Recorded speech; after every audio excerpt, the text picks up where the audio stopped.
पुराने समय की बात है। गांव में धनीराम नाम का एक किसान रहता था। उसके पास 4 लड़के थे। धनीराम अपना घर चलाने के लिए खेती करता था, लेकिन धनीराम के चारों लड़के बहुत ज़्यादा आलसी थे। वे कभी भी खेतों में काम करने के लिए नहीं जाते थे और अपना सारा दिन, अपना समय गांव में इधर उधर बैठकर बिताया करते थे। एक दिन धनीराम ने अपनी पत्नी से बोला कि आज तो मैं जिंदा हूँ तो सब कुछ सही चल रहा है, मेरे बाद कौन खेती करेगा। हमारे बच्चों ने तो आज तक खेतों में कदम तक नहीं रखा है। धनीराम की पत्नी बोली, कोई बात नहीं, चिंता मत करो, ये लोग धीरे धीरे काम करने लगेंगे। इसी तरह से धीरे धीरे समय गुजरता जा रहा था। एक दिन धनीराम की अचानक से तबीयत खराब हो जाती है और वह बहुत ज़्यादा बीमार पड़ जाता है। इस दौरान धनीराम ने अपनी पत्नी से कहा कि चारों लड़कों को मेरे पास बुलाओ, मेरे पास समय बहुत कम है। इतना सुनने के बाद धनीराम की पत्नी ने अपने चारों लड़कों को उनके पिता के पास बुलाकर लाती है। धनीराम इस बात से बहुत ज़्यादा चिंतित था कि उसके बाद उसके लड़कों का क्या होगा।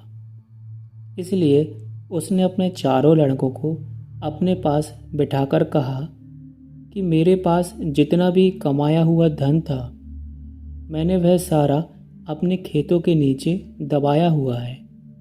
जब मैं इस दुनिया में ना रहूं तो मेरे बाद तुम खेतों में से दबाया हुआ सारा खजाना निकालकर आपस में बांट लेना। इतना सुनने के बाद धनीराम के चारों बेटे बहुत खुश हुए। इसके कुछ समय बाद धनीराम की बहुत ज़्यादा बीमार होने की वजह से मृत्यु हो गई। धनीराम की मृत्यु के कुछ दिन बाद उसके चारों बेटे खेत में दबे हुए खजाने को खोदने के लिए निकल गए। खेत में पहुंचने के बाद चारों बेटों ने पूरा खेत खोद डाला, लेकिन उनमें से किसी को भी खजाने जैसा कुछ नहीं मिला।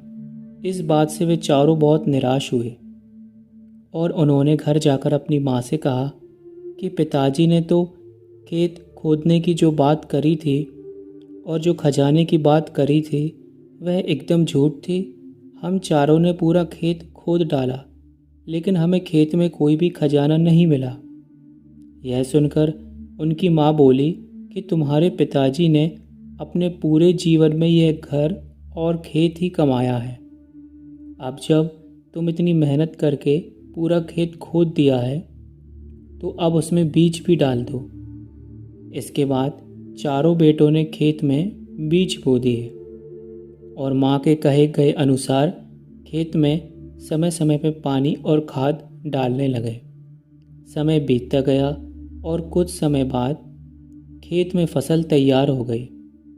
फसल काटने के बाद चारों बेटों ने फसल को बाज़ार में बेचा और उससे जो भी पैसे मिले उससे उन्हें बहुत खुशी मिली। इसके बाद जब चारों बेटे घर पे गए तो माँ ने कहा कि बेटा, तुम्हारे पिताजी तुम्हें यही समझाना चाहते थे कि जो हम मेहनत करते हैं उसके बदले में ही हमें खजाना मिलता है।